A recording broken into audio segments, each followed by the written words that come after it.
for people. And then, okay, so we'll start the class. Hello, my name is Mike. I'm the computer guy here at East Chicago Public Library. And today we're going to be talking about tablets and smartphones.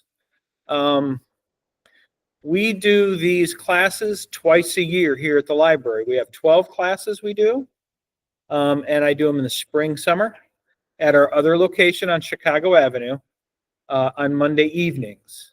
So for the people who work, can't make daytime classes, we do them in the spring, summer. We do the same block of classes over on Chicago Avenue in the spring, summer.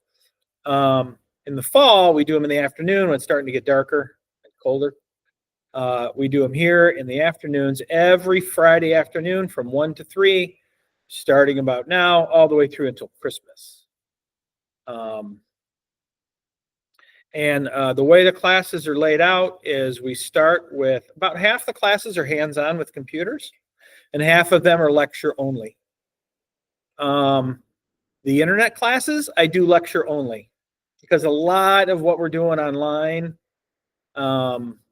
it's easier if we just do it lecture. About halfway through, we're going to start working with computers. We're going to start doing basic computer use.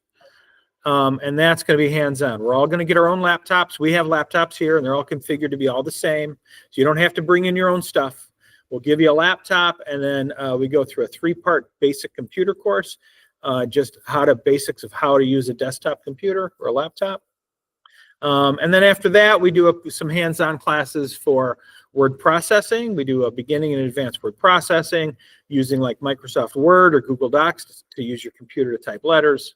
And then after that, we do a beginning and advanced spreadsheets class. You don't have to take all the classes. A lot of people do. They go through all 12 classes. But if there's something that you're just not interested in, you don't have to come. There are some classes that I ask people to sign up for all the classes. Like we have a 3-part basic computer class. If you sign up for that, you're signing up for all 3 because it's part 1, 2, and 3. I would have some people only sign up for part 3. And since we're limited to how many computers we have, I would have people take 1 and 2, and then there'd be no space for them in 3. So what I do now is I just have everybody sign up for 1, 2, 3. Even if you're okay with the computer, it can fill in some blanks, right? If you learned how to use a computer on your own and you're not too sure about things, starting at the beginning, learning how they work, why they work can help. Okay? It helps it become more understandable because a lot of what we're learning with technology, it's going to be up to us to figure it out on our own. You know, my mom would tell me all the time, she'd be like, you work at the library, just give me a book that teaches me how to use the computer. I'll read the book and then I'll know how to use a computer. I'll be done with it. It's like, that's not how it works, right? They're very complicated machines and they can do an infinite amount of things. So you're not going to get a book that's going to tell you all that. So when we learn this stuff, what I try to do is I try to teach a little bit of history, where they come from, so we have an idea where things come from, how they work and why they work. And then we give you some instructions of actually how to do some things, but knowing how they work and why they work should hopefully give you the tools to attack the problem on your own, because you're inevitably going to come up with something that we don't cover in class. So, hello, sir. How you doing? And we're going to get you, sir, we're going to get you one of these little notebooks. If you take a class, and then in it is an outline of today's class. And if you take future classes, we'll give you an insert for the class that you're taking. And then there's some note paper in there for you to take notes on. And if you run out of note paper, next to the sign-up sheet, there's a stack of note paper if you need more. You're welcome. And okay, I started the recording. Okay, so today we're talking about tablets and smartphones. I start here when I do my computer classes because not everybody needs a computer. But you need some kind of something these days. When my grandparents passed away, like at the beginning of 2000s, early 2000s, and well into their 80s. They lived to be older, and I was a computer guy back then, and they would tell me, they're like, I don't need a computer. What do I need a computer for? They were right. They didn't need a computer. I was working on computers in the 90s, but they grew old, they passed on, and they never needed a computer. We do not have that luxury today. I see too many people coming into the library saying things like, oh, my insurance company told me I had to check my email. I don't have a computer. My doctor told me to go online to look up something, and I can't do that. You know, I have people come into the library and they say, I'm a truck driver. I've been driving a truck all my life. The only way I can apply for a job now is on the internet, right? So we don't have that luxury. And that's where libraries are going to come in and kind of pick up that slack. I start with tablets and smartphones because they're computers nowadays, but they're a little simpler to use, okay? Not everybody needs a whole computer, right? I have a gentleman comes into my help desk, which I'll tell you about in a minute. He wanted to get into computers. We talked a little bit about what he needed. He was already kind of used to his phone, so we got him a tablet. Same software as the phone, works very similar, can do all the things he needs to do on a little bit bigger of a screen. He doesn't need this. Okay, most of the time you don't. So we're going to talk about tablets and smartphones and how the internet works for the first 6 weeks of this. Then we're going to start getting into more advanced things. We'll see how it goes, see if you want to continue. Today, we're going to talk about what is the cloud. Okay. I'm sure you've heard that before. We're going to talk about mobile operating systems. Okay. These terms will make sense when we get into it. And if you were to get a new phone, we're going to talk about setting up a new phone, how to use it, the basics of using the phone.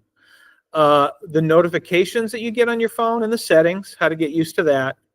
And then we're going to give you an example of some interesting apps and tools you can get for your phone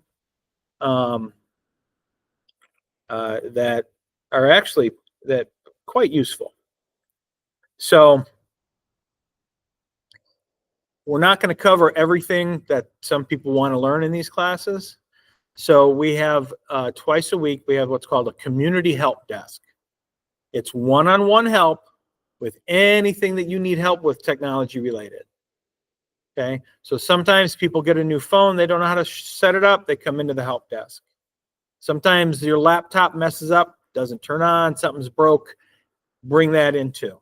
Every Tuesday and Thursday from 1 to 4 in the afternoon here at the main library, we set up in one of the study rooms out here, and we just wait for people to show up.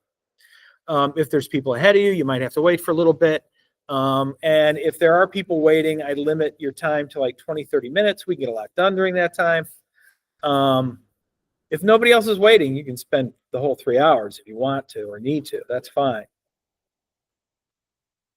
From 1 to 4, every Tuesday and Thursday. And the first insert we gave you in here, which has our website and a list of all of our classes, it has on the back information about the help desk. And it's got my phone number and my email address in here. So you don't have to write it down if you don't, because it's in here. You can bring in your own devices. I have people bring in printers sometimes and desktop computers. That's all fine. If you need help carrying that stuff in, let us know. We'll get a book cart and we'll run out to your car and drag it in. That's a piece of cake. There are no drop-offs, though. We don't have a way to kind of manage. You can't come in with something and say, oh, can you fix this and leave? You have to stay with your device at all times. So that's every Tuesday and Thursday from 1 to 4 at the main library.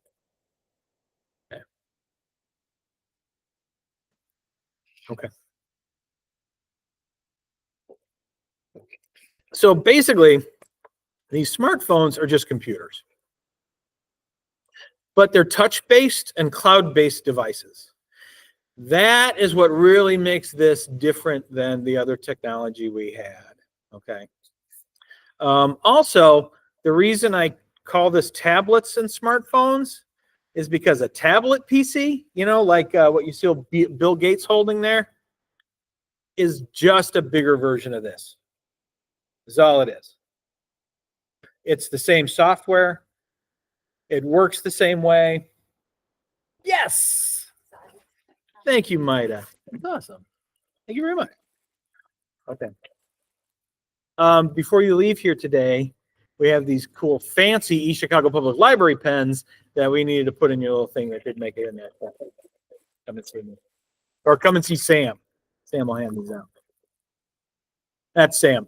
Sam is my technology assistant here at East Chicago Public Library. Hi, Sam. And that was Maida. Maida is the assistant to the director. She is one of those people. You ever worked with all those people who've been there so long that they know where everything is? That's Maida. That's why she found the pens. Okay, so these devices didn't actually come about until 2002 was the first tablet PC, the first handheld tablet PC. It was bulky, hot, expensive, hard to use. But back in 2002, I had a little computer shop in Chesterton, and I had a couple of clients that did have these, but they were only like rich people, like a lawyer. I think I had a couple lawyers that had them because they looked fancy when they went to a meeting, right, with a little handheld computer. But I had a couple of doctors too, because doctors regularly need computer stuff when they're walking in and out of rooms with patients. So I had some doctors that had those too. It worked with a stylus, which, you know, and you'll see this a lot nowadays. Pens, like, you know, pencils have an eraser on the end. Pens used to have now pens have this little rubber ball, right? That's a stylus. That's for your touch screen. That's what that little rubber thing at the end of the pen is for.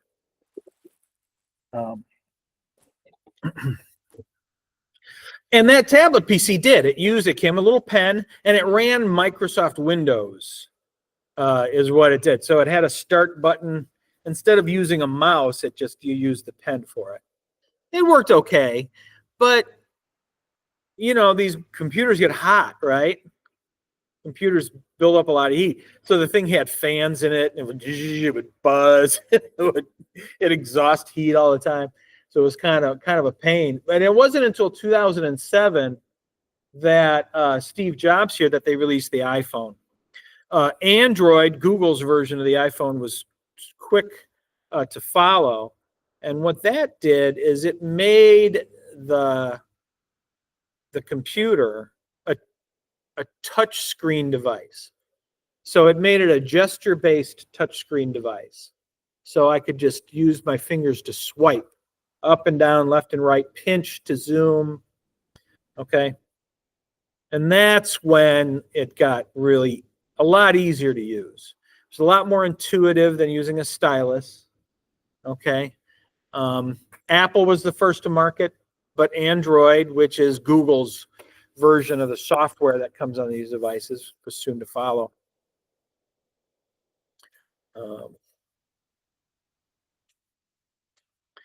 So I like to start off this with a little video called 30 Things That You No Longer Need Because of Smartphones. Let's take a look at this.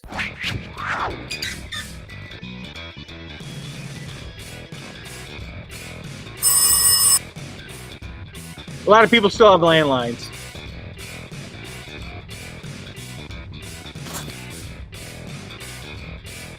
I read the news on the phone all the time. Magazines, to the library. You can get magazines for free on your phone.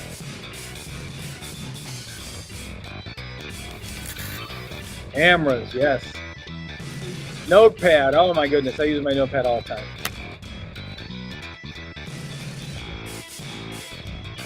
We'll talk about that today.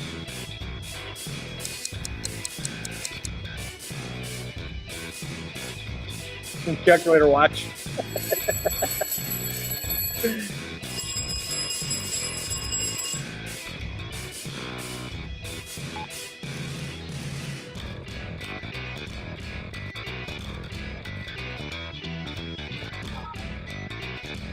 Email.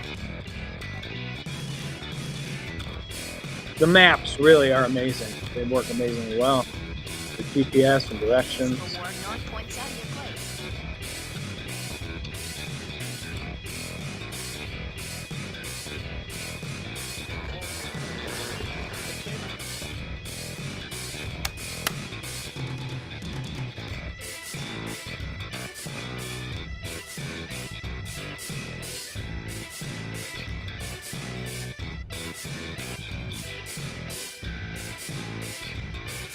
Now more than takeout menus, you can order pickup delivery right through the phone.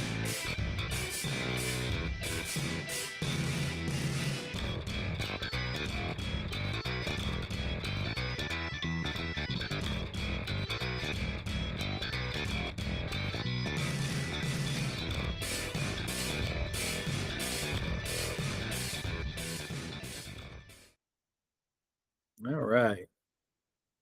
Okay, so tablets and smartphones are touch screen, cloud-based devices. Okay. And like I said before, the tablet and the smartphone, they're virtually identical.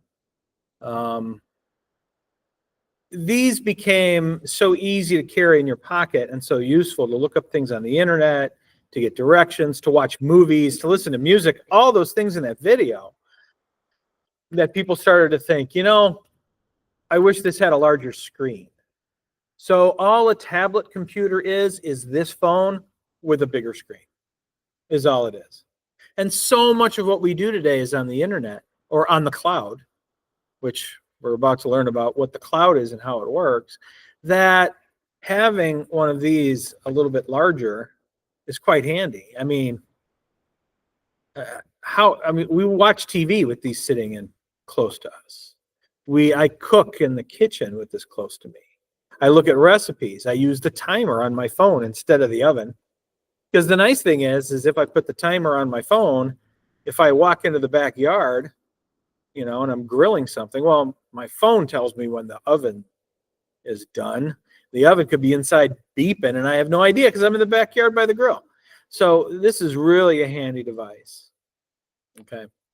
And having a bigger screen like that, they're not that expensive. You can get pretty inexpensive tablets nowadays. And we keep that in the living room next to us or in the kitchen. So let's talk about what the cloud is, because the first major difference between these things in a computer is the touch interface. And we'll talk about that. I'll show you how the touches work. And later on, we talk about using your phone. But they're cloud-based devices, which is also a different thing. When you hear somebody talk about the cloud, they're just talking about the internet. It's the same thing. Okay? Just means the internet. But why do they call it the cloud? Well, when you look at something on the internet, okay, you're actually looking at something on somebody else's computer that is attached to a big worldwide computer network. Next week, we talk about the introduction to the internet, and we talk a little bit more about how that internet works. It's a big worldwide computer network where we can all share things on our computers or other computers that we can look at. So when you're looking at something on the internet, you're looking at a computer out there on the internet remotely with your phone. You got to think of it as like a window to somebody else's computer out there. Okay? That's what we mean by working in the cloud. And that is actually really handy because nowadays, like your text messages and your emails and your pictures, they're not on the phone. They look like they're on the phone because you're using your phone to look at them, but they're actually stored in a cloud-based account on the internet. Because you remember in the early days of these phones, you get a new cell phone and you type using the number pad to get your contacts in there. And then you'd get a new phone and you're like, oh, great, I got to type all my contacts into the new phone now. You know, and for a little while there, the phone companies would say, well, maybe we can hook them together and move the data. Now, if your contacts and your email and your photos aren't on your phone, but they're in the cloud and you're looking at them remotely, well, when you get a new phone, you log into your phone with the same cloud-based account, either a Google account or an Apple account. There's all your stuff. You don't have to move it from one phone to the other now because it was never on the phone. You're using the phone to look at it on a computer out there on the internet someplace. And that's what they mean by a cloud-based device.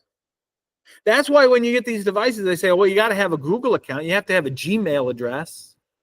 Or if you buy an iPhone, you got to have an iCloud account. Okay. And it's even better because if you lose the phone, you haven't lost your stuff because it's not all here. And we'll talk about creating those online accounts and a little bit how they work a little later. Yeah. I have a friend that I was trying to explain that same thing that you were saying. Yeah. But she says, I don't have a Google account. And I'm like, how are you accessing anything on your phone? You literally have to have an account. She says, I said, maybe you have an account with another website or what, and she was like, no, I don't understand all that. She goes, I don't have, she goes, all I know is that I just put the information in this phone. I'm like, you had to add it in. Because I couldn't help her retrieve her stuff. She lost her information. I'm like, I don't know how to do this. Right. Can't help you. Like, you need to come take that class with me. If you skip the part of creating an online account with your phone, it's barely going to work. It's not going to work well. You're not going to, and it's possible to do that. It's possible to skip all of it. But the reason it's possible to skip all of it is because they are just little computers, right? So and I do this at home. So I'm about to get a new phone. This phone still works fine, but I'm going to keep it like as a backup, because if I ever break my phone, then I can go, oh, that's right. Okay, I got my old phone. I'll just use this until I get my broke phone fixed. Well, this can attach to Wi-Fi in the house. It can't make calls anymore because you don't have an online, you don't have a phone plan with it anymore, but you can still look at the internet, you can still watch videos, and you can still do a fair amount of it with it without that. So that's why they let you skip some things. My guess is your friend does have a cloud account. She didn't realize that's what she was doing. She does too, because she got some stuff, but she's like, I can't find this. And I can't help you find it because I don't have Right. It's something I learned. I don't even know how I learned it, but I was kind of like her. Yeah. I thought you just went on your phone and. Well, I imagine most people in this class are probably like you too. Right. Yeah, that's why we're here, because it's not intuitive. And also, these don't even come with a manual or anything. They're like, here's your phone, good luck. So, yeah, and what I see sometimes is the person who sold them the phone at Verizon, AT&T, or whatever, they'll just kind of make them an email address and get it in there and create them an account so it works. And they might tell them, but they're not clear. They don't understand what a cloud-based account is. They're like, okay, well, I have an email address now, but I'm not going to use it, so they don't think about it. And they don't even give you the information that they put in here, like a password or something. That's possible too. Yeah. I can't get it through nothing on my phone. Like nothing. And I took it back to them. They were like, what's your Google account? I'm like, what do you mean? And then I was like, I purchased the phone and I don't know all this stuff was on there and I'm just trying to learn. And they were like, well, somebody had to put the account. Yeah. It wasn't me. So they basically, that's the one thing that internet force and Google account, they knew. Like, yeah. It doesn't come with a manual. Right. But they knew to go with. But that would be something that, as selling the phones, you would say, hey, you have to open an account, you have to do this and that. You kind of walk them through just the basics. And they don't do that. No. I couldn't get my phone for a long time. No. Well, the libraries pick up that slack. So have your friend come into help desk. If it wasn't me coming in, yeah. How I needed your help, and I'm like, I'm so illiterate with all this stuff, and you're like, well, we have a class that you can learn. Would have never known, and I have been out there. You guys need to take this class. I mean, all of them that are just like me. Yeah. There's so many. So have your friend come into help desk, and we'll get her. Yeah, we'll get her. We can look on the phone and see the account, see what accounts are set up in there, and we can figure that out. But so when we talk about working in the cloud, we talk about it in a couple of different ways. We have what we call cloud storage. And that is storing your data in a cloud-based account on the internet. It's not public on the internet. It's protected by a username and password that only you know. Okay. So it's not, nobody else can see that information. But cloud storage is when you're saving your information in a cloud-based account, your photos, documents you've created, letters you've written, things like that. And that's called cloud storage. iCloud is a storage area. And then they also have, Google has called Google Drive. And that's where you can store. And if you have a Google account, and we talk about this in our internet class a little bit, if you have a Google account, you get lots of other things with that Google account. You not only get email with a Google account, but you get some online cloud computing and cloud storage both. So you get Google Drive, and they want you to think of Google Drive as like a flash drive. You know those little USB flash drives you can store information on? They call it Google Drive because they want you to think of that as your online drive, your online storage area. You can put things up in storage there. What's nice is you can get to that information anywhere in the world where you can get to a computer that's on the internet. You just go to Google or apple.com and sign in with your username and password, and then there's all your information because it's not on the computer, it's on the internet. You can get to it anywhere in the world. You don't need the hard drive. No. You can do it through your phone. That's right. So I've done that in the past. I've needed a piece of information and I was on vacation. Back in the early 2000s, I was in Europe and I went to an internet cafe. Remember when the internet was young and they would have little internet cafes, you could go in and pay a couple bucks to use the computer for an hour. I went to an internet cafe and I pulled up online stuff in Paris, you know? It's anywhere in the world you can get to a computer with the internet. You can get to that stuff on your cloud storage, your Google Drive, your iCloud. It's really handy. Cloud computing is when you're using a fully functional computer program that's not installed on your computer. It's actually being run on a computer on the internet someplace. I'll give you a couple examples.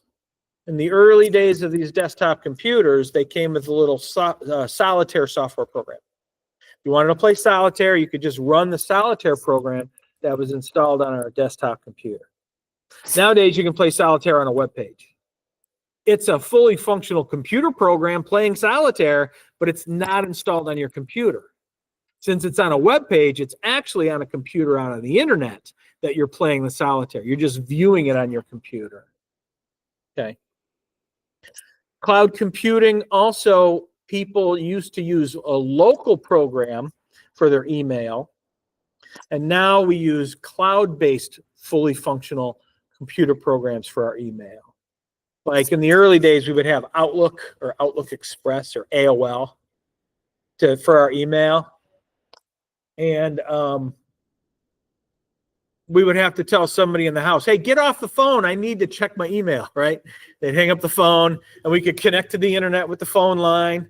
And when we connected to the internet, our email software on our computer would download the emails to the computer and then send any emails while we were connected. And then when it was done, we could say, okay, I'm done with the internet. You can get back on the phone, right?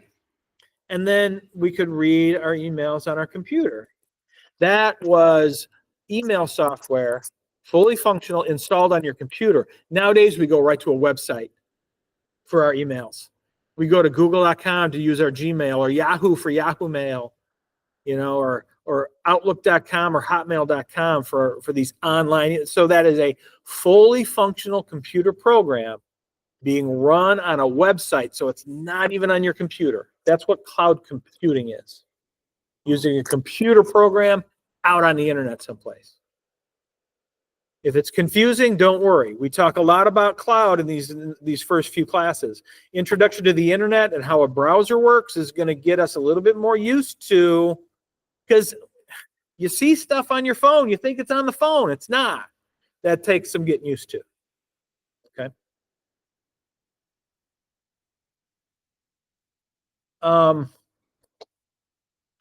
This is something that we talk about a lot in Introduction to Computers, the basic computer 3-part class, which is about 6 weeks away. But we need to talk about it a little bit here because our phones use this. It's what we call an operating system.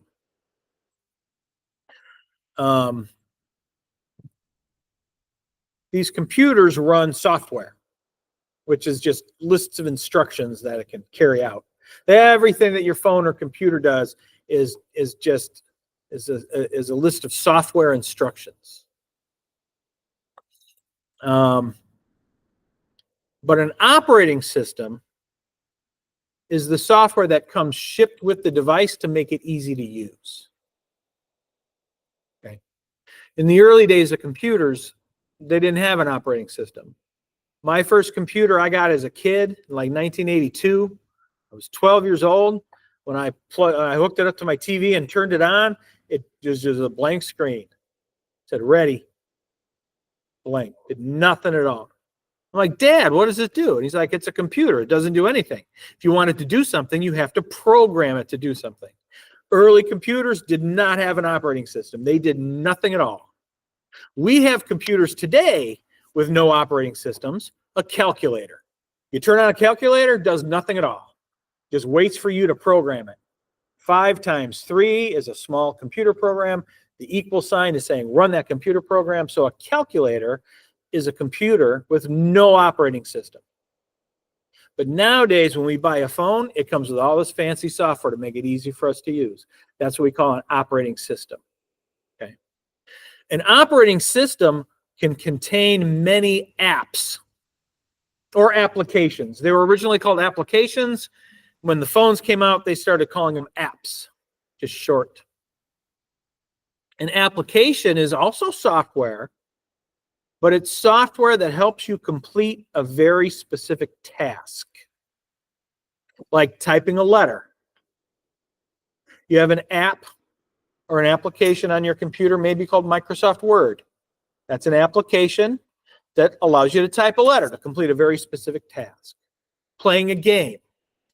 It's an app. Okay. Making a spreadsheet. The program that you use to look at things on the internet is called a browser. That is an application that is installed on your computer and on your phone. It's called a browser. A few classes from now, we have one whole class on just how to use a browser. In the early days, they were really simple. Type in the name of the website you want, look at the website. Nowadays, so much what we do is on a website that the browsers are a lot more functional. They can save your passwords. They can save your address so you don't have to type it in over and over again. They can do lots of stuff. Okay. So software we divide into 2 important categories to help it make it easy for us to understand. An operating system is what comes shipped with the computer or device to make it easy to use. And on those operating systems, you can install many applications. And those applications are just little pieces of software that help you complete a very specific task. Your computer probably comes shipped with a lot of applications already. And that's fine. It doesn't mean it's part of your operating system. It just means that your operating system came with applications already installed. The reason we need to know this is because tablets and smartphones also have operating systems, and we kind of have to understand what that is.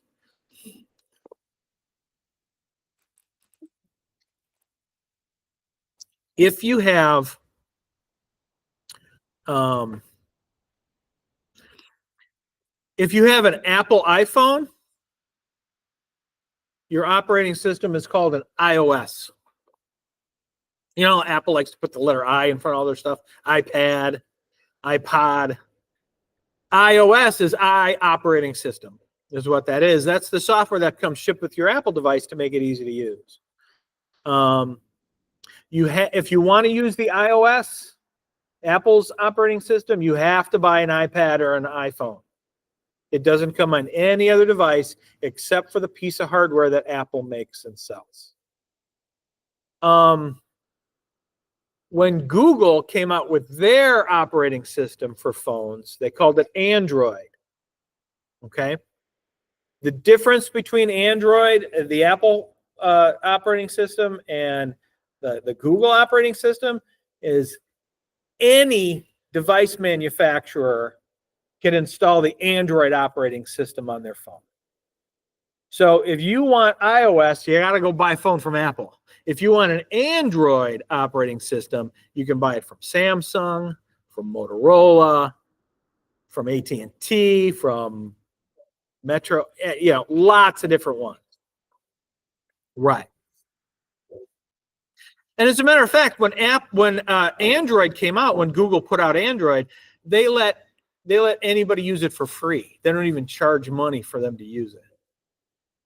Well, now the most popular phone out there today is an Android phone, and that's one of the reasons, because anybody could use it. As a matter of fact, if you were to go to buy a Kindle, an Amazon Kindle, that's an Android operating system too. They customized it to be for like an e-reader, but it's just an Android operating system that's been customized. And if you buy a Samsung phone, Samsung customizes their Android operating system to look more like a Samsung phone. Okay. So if you were to move from, you own a Samsung, Artis? Okay, so if you move to like a Google Pixel phone or a Motorola phone, it's going to be a little different. It's still going to be the same operating system, but Samsung kind of customized it to be unique. And it's not a bad thing. It's kind of cool, but it is a little different. So when people move away from Samsung or to a Samsung phone, it'll be a little bit of a learning curve. Like, oh, it's a little different, but it's basically the same operating system. That's what that is.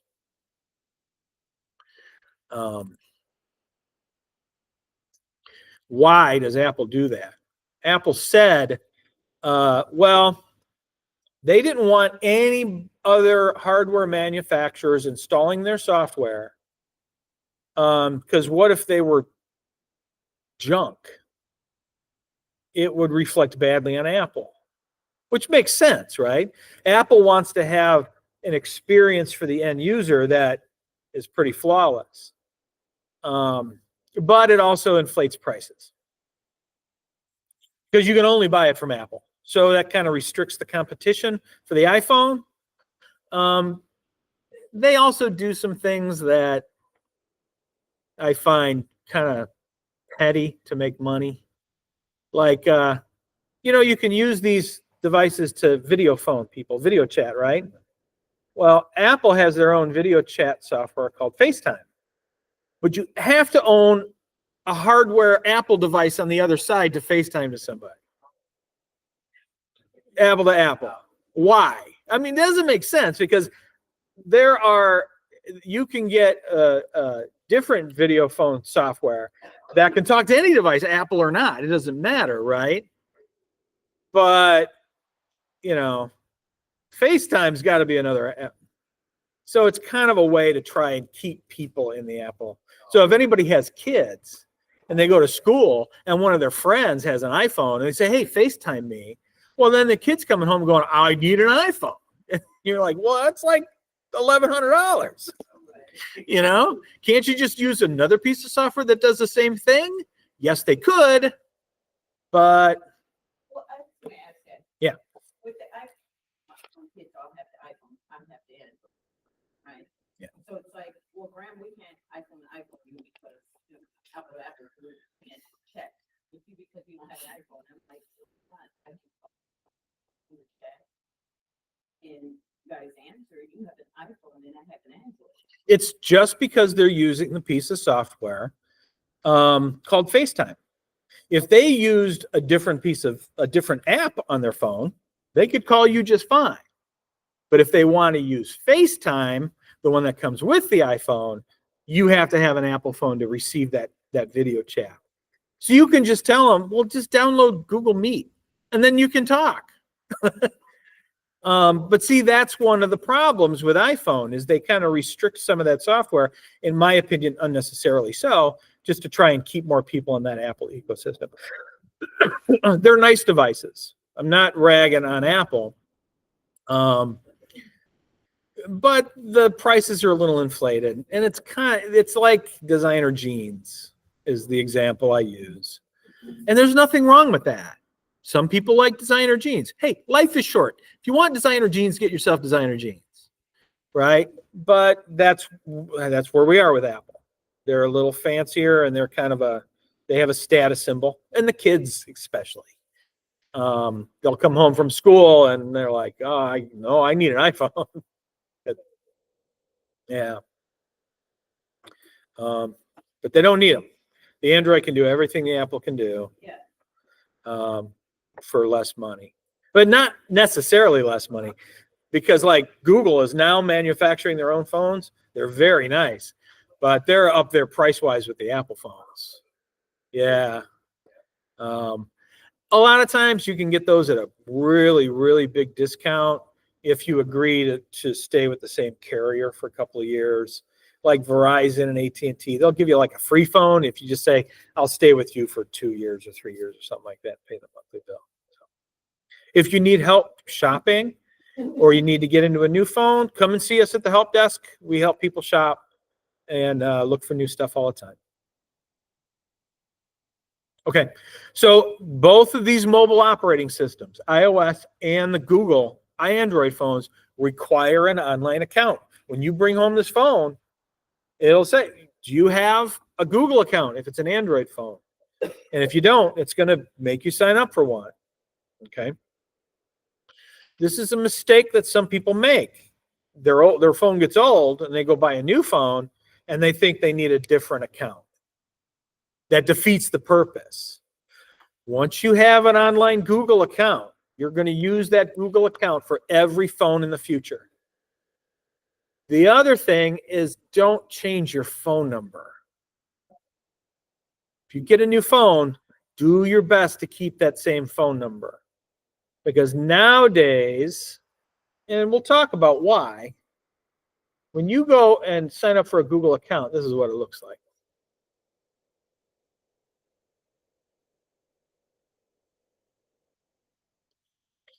Create an account.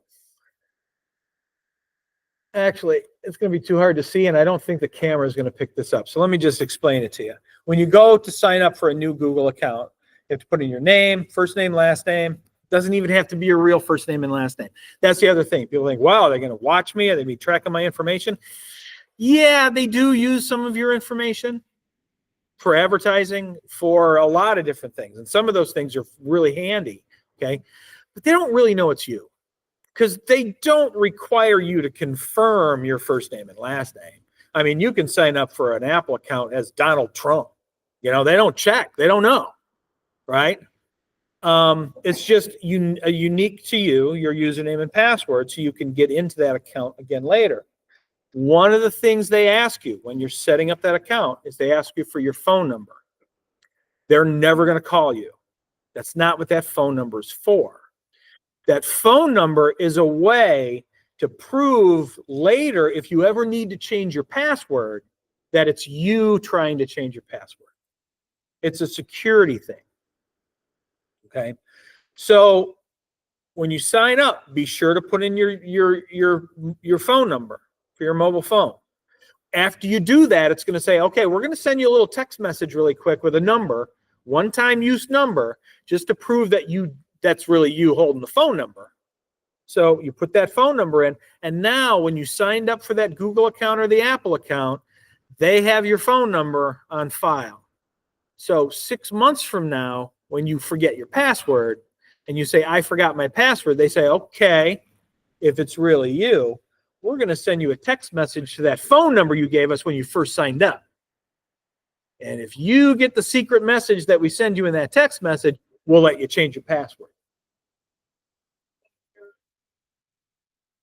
That's called two-factor authentication, right? And we talk about that later, but really, two-factor authentication would do that every single time you try to log in. Yeah.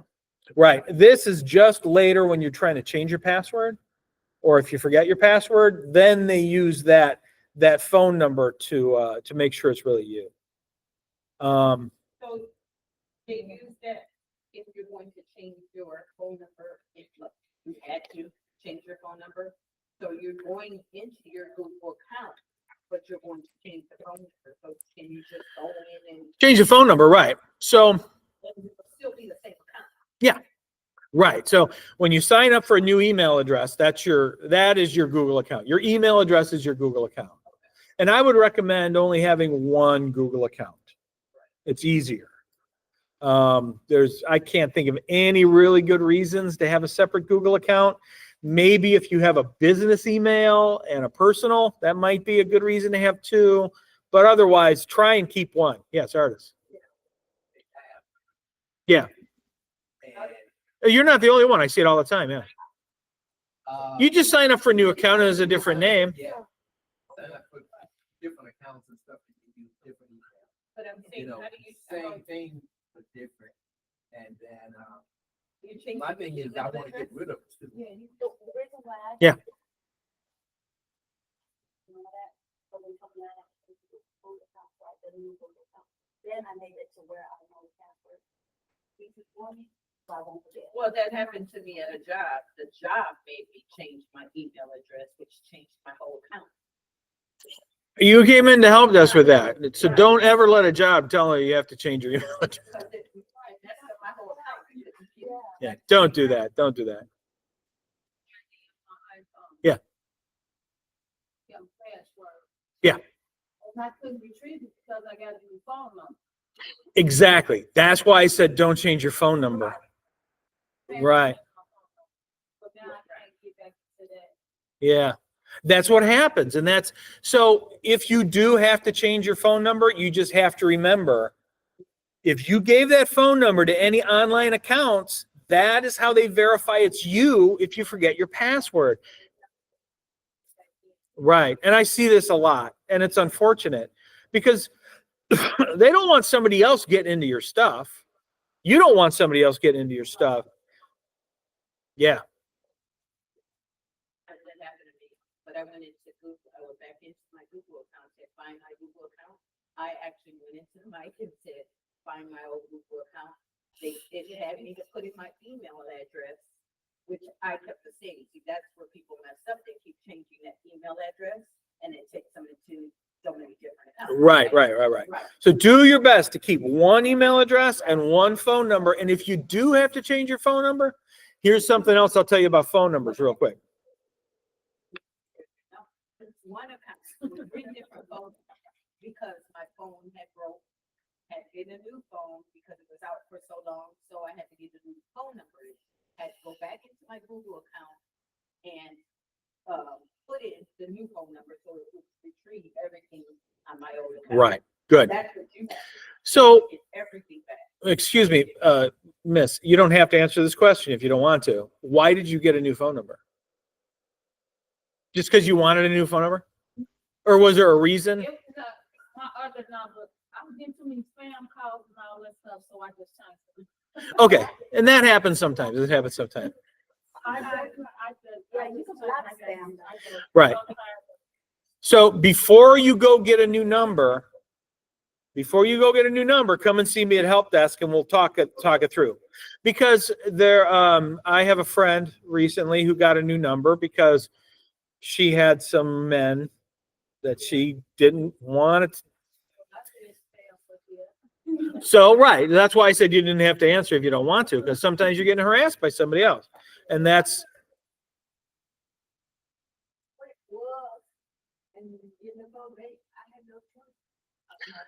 how long ago was that?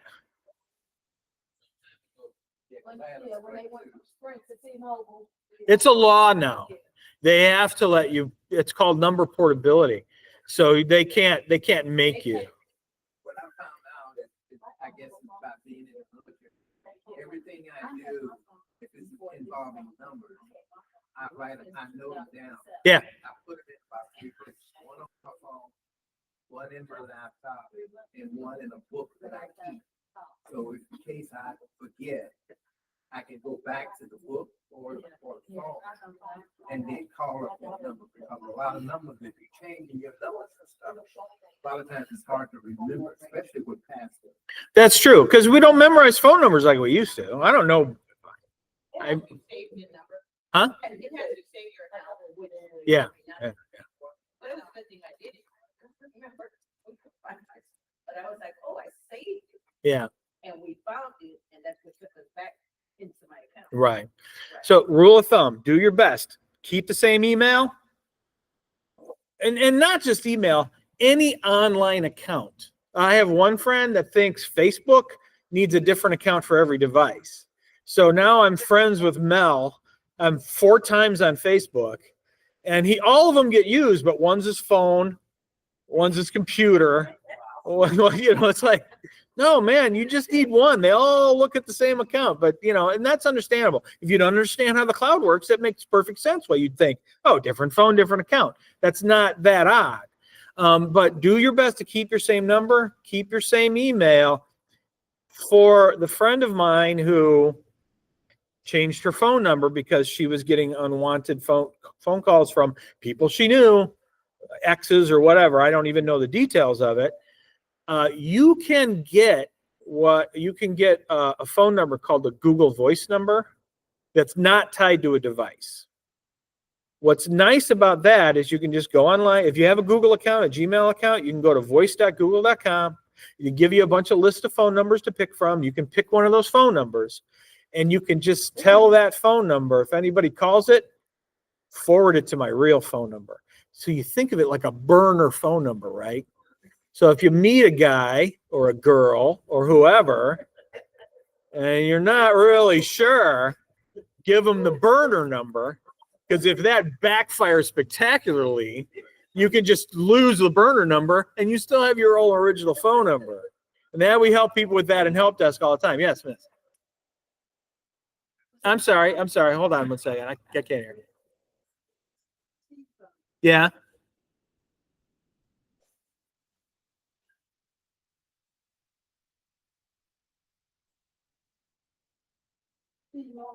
Yeah. And they was at the number. And that was recent. That was within the last 3 months. I don't know why they let me keep on. But some companies do that. Like T-Mobile won't let you they won't port their number over to Verizon. And if you change phone companies, they do that sometimes. But that's how they did me. They did me like that too. Because I know I had T-Mobile, and then I found out that I get cheaper price with AT&T, and I went ahead and changed it over, and they actually said I want to keep my number, and I said, yeah. Yeah, So I had no problem. yeah, some companies will let you do it for some. Yeah, because that is like with my I felt like the only safe thing about that is when you make a Google account, it saves all your Yeah. Yeah, it information. does. Yeah. So even if you have to change that number, if they force you to change it or Right. save or whatever, Okay. you can go into your Google account with your email address and change the phone number. So here's what I think is happening. I'm not quite sure. My guess is what happened to you is you probably had somebody helping you that didn't want to deal with it. That was probably it, because number portability is very common. It's very easy. And if anybody tells you can't do that, tell them you want to talk to the manager, or you're going to go somewhere else, because they got to let you do it. They got to let you do it. And it's going to be a lot easier in the long run. All right. Where is my pen? Okay. All right. So where am I at? We're going to take a break here in a couple minutes. So if these are cloud-based devices, why download an app? We have app stores where you can download apps. Okay. Oftentimes you don't have to download an app. But sometimes it helps. Every icon that you see on their phone is an app. Okay. Even the camera and the phone dialer that dials the phone is an app, which means that you can download a different phone dialer or a different camera app if you want to. You don't have to stick with the phone dialer or the camera that came with the phone. They're just apps. Everything on here is just an app, right? So you can download a different camera and play with them. It's kind of fun. And a lot of these apps are free. They're ad supported, or sometimes if you don't want to see advertisements, 99 cents or $1.99 for an app is well worth it. If you use it a lot, you don't want to see these advertisements. I do that sometimes. It's safe to buy things off the App Store. But why would I download an app if I could just do the same thing by going through a browser and looking at the internet? Well, it's because sometimes the app makes it just easier to read on the small screen. So there's an app for like CNN or an app for like eBay where you can auction things online. But those are just websites. So I could open my browser and open CNN. I don't need an app at all. It's the same thing. It's the same today's news. I can just open my browser and go to ebay.com. I don't have to use the app. But on a little screen like this, the app is kind of designed to be easier to use on a small screen, on a touch screen interface. Because sometimes sitting in a computer and opening up eBay or CNN with a mouse is a lot easier than opening it up on this tiny little touch screen. It's harder to use. That is one of the reasons that you can download an app instead of going to the website. But sometimes it's the other way around. I had one patron come in who sold a lot of things on eBay. And he said, you know, can you help me? The eBay app, it doesn't have a feature from the website that I use all the time. And it's really frustrating. How can I do that? And I said, well, just open the browser and open eBay through the browser. And he went, I never thought of that.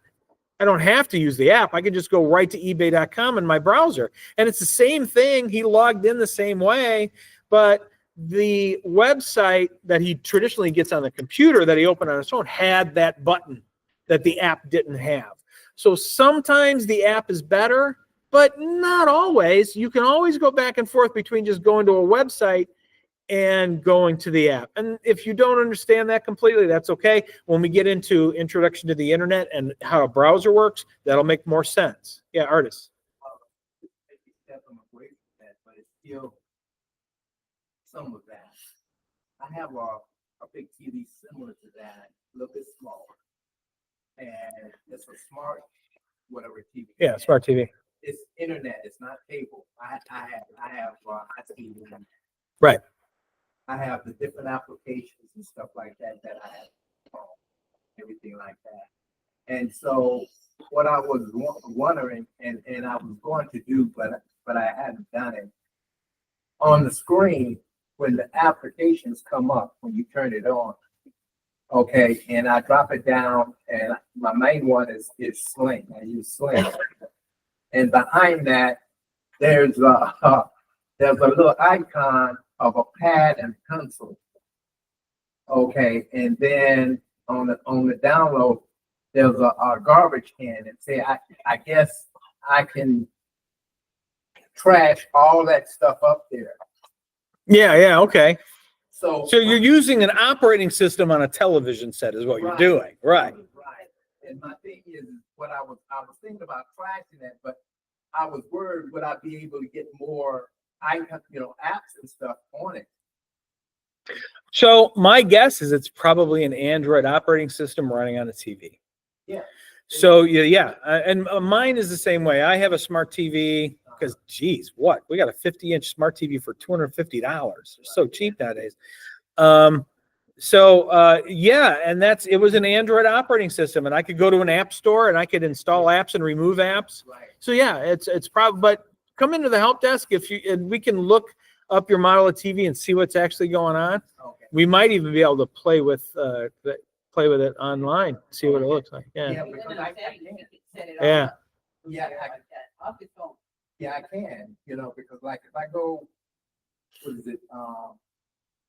When I go to internet, on the icon internet, it'll clear everything off. And it's just like working my laptop, Yeah. and then I can go and do some different things, print up different things, type up different things, and everything like that. So I'm still trying to get to know it and really operate it Yeah. and stuff, and it pre-records stuff for me, and it'll keep it. But I want to clean all that stuff up so I can get other stuff. Yeah. More and more devices are shipped with operating systems, and more of these operating systems When we get into basic computers, the 3-part basic computer class, we start talking about Windows 11. There's a lot of features of the newest version of Windows 11 that look and feel like the phone. Yeah. And they do it on purpose because they know a lot of people are used to this. You know, for the longest time, if you wanted to go to your phone settings, there was a little gear that's settings. But if you wanted to change your settings on your computer, it was called Control Panel, and it looked completely different. Well, Windows said, well, just make it a gear that says settings. They're already used to that on the phone. It's the same thing. So now you go to your TV, I bet you any money, you got a gear that says settings. Right. So things are starting to mesh. Operating systems and devices, they're all kind of starting to be the same thing here. So let's talk about apps a little bit more, and then we're going to take a break and clear our heads. There's a lot of information going on here. So tablets and smartphones are designed to be customized by you with these apps. A lot of people buy these smartphones. It comes with a lot of apps built in, and they don't ever go to the App Store. Go to the App Store. Try some new things, okay? All that video I showed you, all the things that you can do on your phone, all the things you don't need now, like timers and all that stuff, most of that stuff nowadays is built into the phone. But if you don't like it, you know, a timer or an alarm clock, there are thousands of apps on the App Store for timers and alarm clocks that do a bunch of crazy, weird things that are sometimes really cool. And I ditched the alarm on my phone for a different one because I could set up multiple alarms with different sounds and different things. And one's my egg timer, one wakes me up in the morning, one tells me when I'm going to take a break. And so don't be afraid to go to the App Store. And this is what the App Stores look like. Google has an App Store called the Play Store. It looks like that little shopping bag with that diamond in it. Apple has an App Store. It's the letter A there, the App Store. What's nice, and even Windows now has an App Store. And it looks like a little shopping bag. Windows 10 and 11 has a Windows App Store. What's nice about these app stores is that they're kind of curated, like a library would be curated. They make sure that there's no like viruses, there's no malware. I mean, there's some crummy apps out there that advertise a lot. But these Bible apps, Jesus threw them out of the church. And now everyone's got these Bible apps that are just advertising to you all the time. As a matter of fact, if you like your Bible app on your phone, get rid of it. I'll show you how to open a Bible ebook. No advertising. It's just the book. You can search it. You can everything. Get rid of those Bible apps. It's just the bankers in the church is all those Bible apps are. Throw them out. But anyway, so the Play Store, Google has a Play Store. Apple has an App Store. They're on your device. Apple's App Store, I think they used to anyway, requires you to put in a credit card number to use the App Store at all. Even for free stuff. Is that still the case, Miss? You have an Apple iPhone. Does the App Store on your iPhone require a credit card number even if you wanted to download a free app? No. Not anymore? Okay. It used to, but so when it does ask you to put in your credit card number, you can hit skip. You can hit skip, and then you can shop in the App Store and download free apps. But it is safe to buy stuff. Don't get into the mindset, I'm never paying for an app, because sometimes if you use the app a lot, getting that little game or that little timer without advertisements is worth a one-time 99 cents. It can just be worth that. So don't get into the mindset you're never going to, I mean, you already spent how much on the phone? Spend the $1.99 for a commercial-free app if you really think you're going to use it. It's not, most of those are not subscriptions. It's not like it keeps dinging you at $1.99. Most of those things are just 99 cents. You can play this game for free forever, or forever without an advertisement. It's pretty nice. So, and then I think we're going to take a break. If you need help, of course, we have a help desk here. YouTube is a website where anybody in the world can upload videos. And there are a lot of good instructional videos made by just everyday people. They don't use editors, so they can go on and they can be so annoying sometimes, but a lot of times YouTube and Google is a good place to get help if you do need help.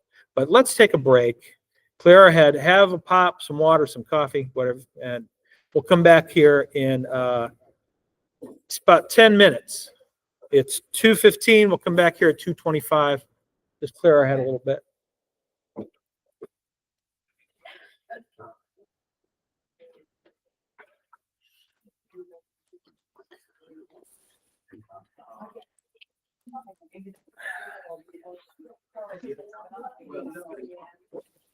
Yeah, I got two. So what I did, no. Anybody wants a nice Chicago Public Library?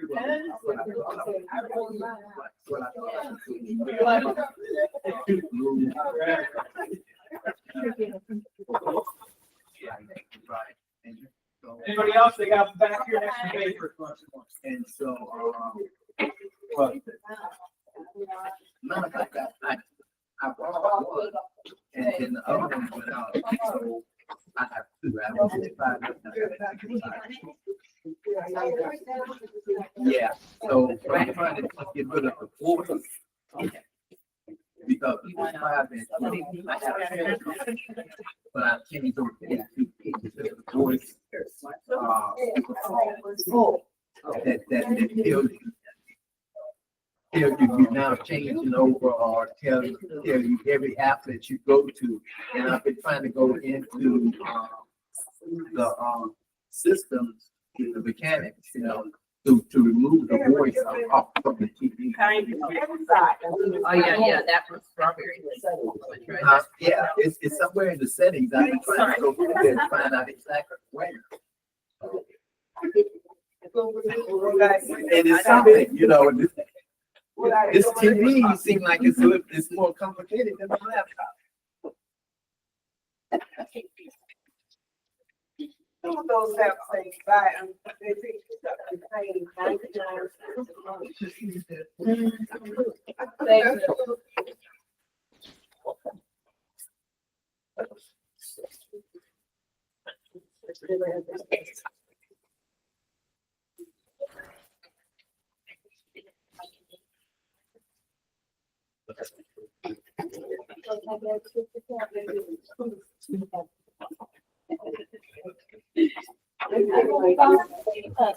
$50 and most of that.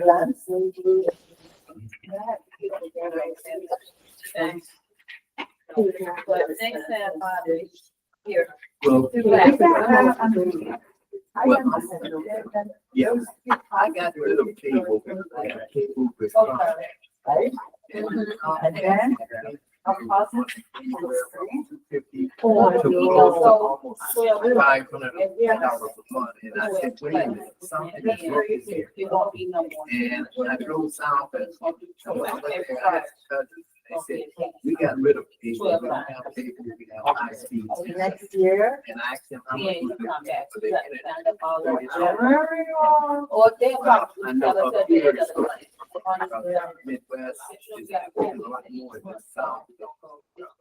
So when I came back, I stayed with him for around 3 months, and then after that, I got rid of T-Mobile. And another reason I got rid of it is because with T-Mobile, I tried to get on the internet, Yeah, once a week. and they told me. it was Unless you go to just the other 6 months library You on know, Monday, I'm they do another saying, one. You know, they have to Do come another out. library on Monday. Yeah. Right, because they have to wait. They probably be the same thing. It's probably the same thing. But yeah, he said, cause if you missed it Monday, I mean, Friday, you could come Monday. So it's like, yeah. Underground, Yeah. big, a line from So, this yeah. box to my lawn, that Oh, really? lawn. I'll be here next For Friday. the internet. See, Well, maybe the it's down, internet- no pole. yeah, well, the internet for me, what they did, they just went up and he hooked up. I said you can. And so, because I look on the side of my Yeah. house, and I see what he did, where it came from. Yes. Yes. There's a hole. And they gave me extra wire on my house. So if I want to move it around the house.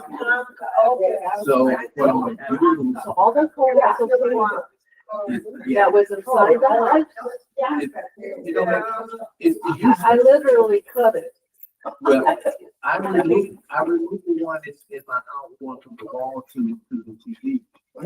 So I cut that, so really go outside. But see, there was another two box in the back of my house where they hook cable up to it and run Yes, to your I house. have that too. So I'm gonna open it up and then take that whole thing out, because you know, when they have those cables, those little, Coffee, that they everybody? have set on your house, the cable slips out. So I'm gonna cut that whole thing off and get rid of it. And my dishes, my satellite dishes, this said they don't want to. No, they don't want So, that. since we disrespectful responsibility. In other words, put it in, Cinnamon vanilla? Yeah, you know, you, recycle and responsibility, so, okay, whatever that means, but, they don't want them, they're not gonna. but if I had my way and I had the money, what I would have done was got a big satellite dish. It's not internet, it's not cable. What you're doing, you're feeding off that same, satellite that they're using. And you can get over 300 or 400 different channels. What are you gonna do, 3,400 different channels? I barely watch what I got. Okay, tell everybody. I barely watch what I got. And so, I said, no, in another reason, I said, no, I I said, don't want to stay up all night. well, it wasn't so much as that, it was saying that this would take up too much of my backyard. I That couldn't too. go out there and relax and be comfortable and stuff like that. That too. And so I said, no, I'm going to the high speed internet. That's enough for me. It has enough people, you know, there's different things and stuff. And like you say, I don't watch it. I thought I would be watching it a lot. And come to find out, once I got the TV and I got everything hooked up, and along with my laptop and this phone, I don't watch that TV. I have a library of DVDs. I have a library. You know, and see, people, when I get tired of TV, because sometimes TV, I get bored again, all the stuff like wrong. For sure. And so then I said, okay, well, see, a lot of the stuff is, especially when you talk about see, you talk about the different things, stuff like that. Basically, it's running a lot. They give it. And that's why he does a lot of this stuff. So, Well, I was on the Robert Redford oh, okay, oh, yeah. looking for all his movies. Oh, he had, he had some beautiful. So they have some on DVD, they have some on. Yeah.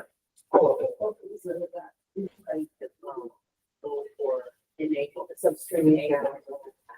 I said, whenever someone dies. You get nostalgic when they're. Yeah.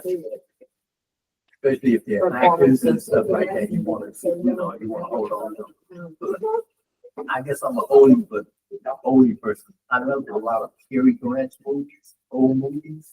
Like him and Catherine Hepburn. And I have a couple of Clark Gable, and what's that other guy who played a book all the time? Edward G. Robinson. Oh, okay. And We're going back. yeah, I'm an oldie, you Well, I know. like James Cagney, Yeah. Well, see, to me, those movies are movies. Warner Brothers, all the old Warner Yeah. Brothers guys. And see, they Well, I had, grew up watching. yeah, they had substance. They, you know, there was a plot to it. And a lot of the stuff now there's no plot to it. It's just either it's sex or it's crime. And it's not original. No. It's predictable. Yeah. That's what I don't. Yeah. Give me somewhere You need something you new. let's see, have to think about, okay, who's doing, especially when you have these, the mystery movies where somebody kills somebody and don't nobody know. And every, you go to this whole little group of people and everything like that. It's just like this thing with, the guy who played in 007, Daniel Craig. Oh, 9,000. Yeah. That's so good. Yeah, it's funny, but it's good, you know, because you don't know who really did it and everything else. So you're right. And then I got this the other one where this guy got killed on the train. I can't think. No, somebody else put this out. And Johnny Depp was in it. All actors and stuff like that. But it's in the year or something like 1917 or 1938 and stuff like that. And they over in Casablanca and they catch this train and they kill this guy on the train. But come to find out, everybody that was associated with it took turns on killing him. Oh, that sounds like, one of the, I remember Sean Connery was in a version. Oh, with But, yeah, yes. Okay, yeah. So it's like that. It's fascinating.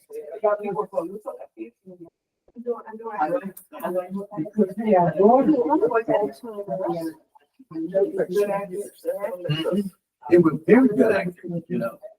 And the stuff nowadays is it's like they're just throwing it together. And it's all about action, but action that has no plot. A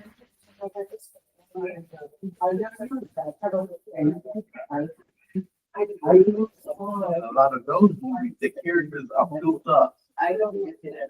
I know no one calls. you know, and Yeah. No one calls me. the characters are built up and the plot is built up to the plot. Oh, yeah.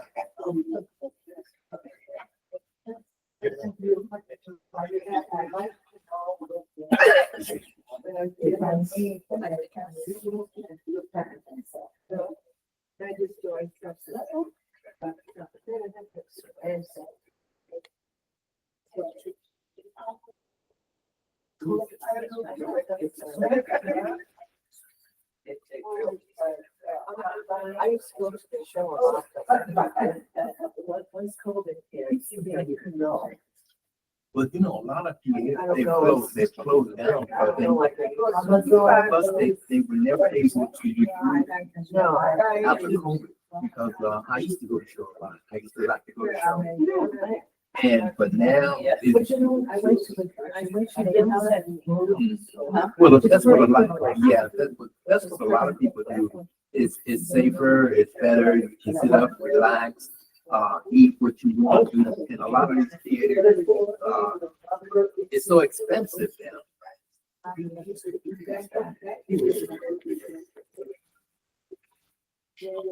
I'm excited to see that new Leonardo DiCaprio movie that's coming out this week. Oh, yeah, I want to see that. Yeah.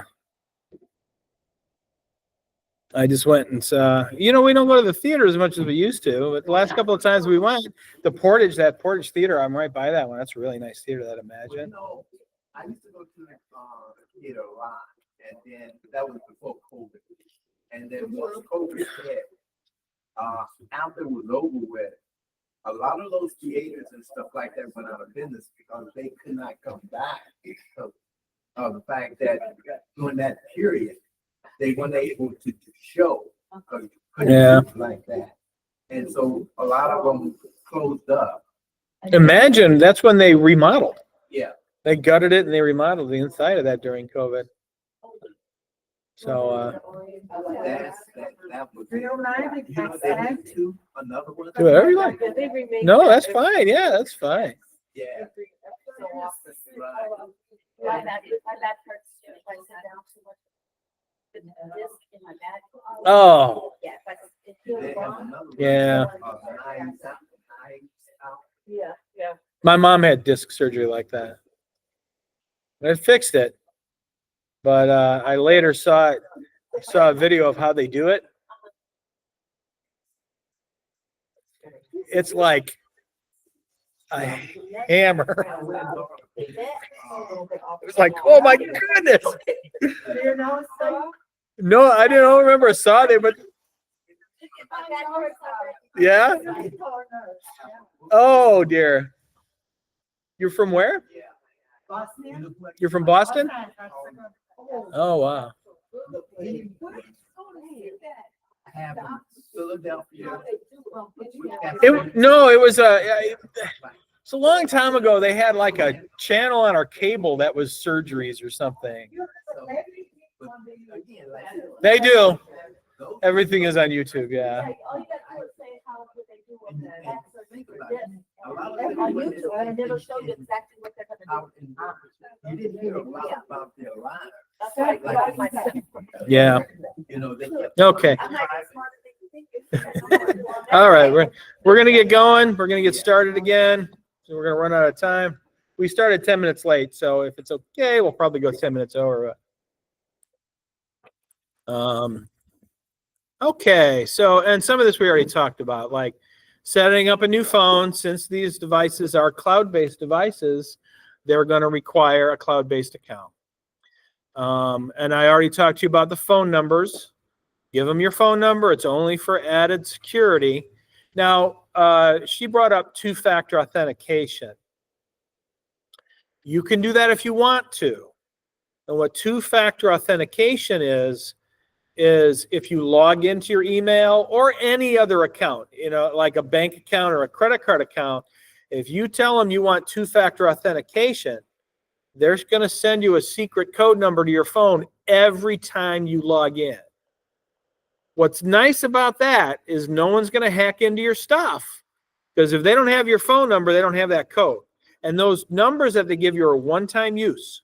You don't have to write them down. You don't have to remember them. They'll send you a number to your phone just to prove it's you. And then once you give them that number back, then they'll let you into your account.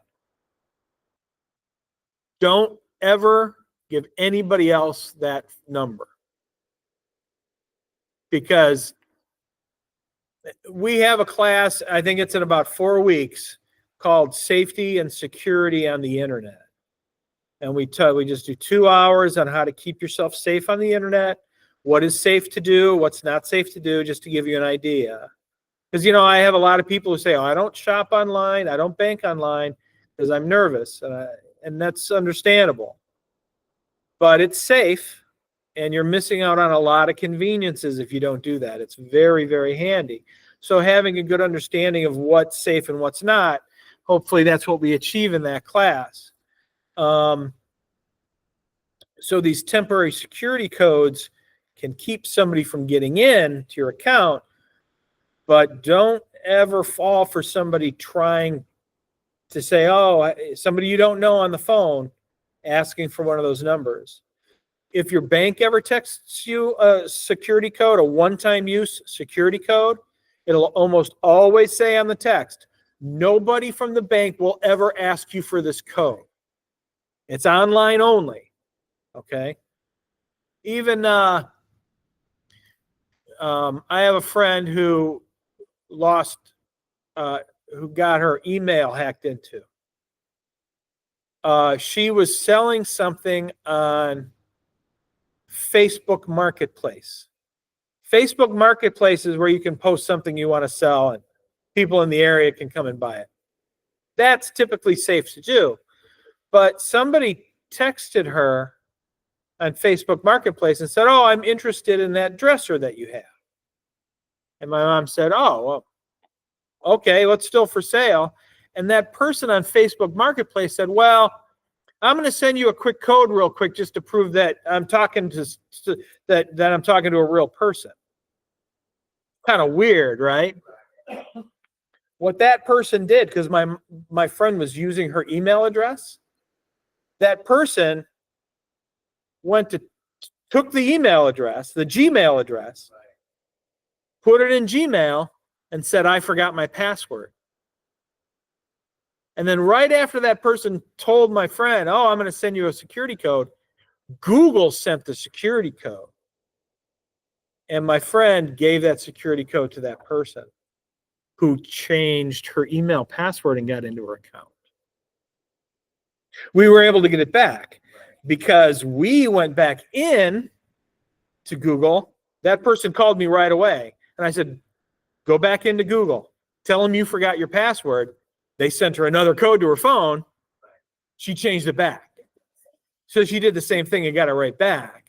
But if that person were to really quick go in and change the phone number on the account, she would have been out. She would have been out of luck. She would have lost her email account. I don't know why the person would have done it. They might have asked for money to get it back. I don't know. But those two-factor authentication codes, they're one-time use only. Don't ever fall for somebody asking you for it on the phone. It's only for logging in help. Is what it's for. And you can set that up. Like I said, you can set that up so it happens every single time.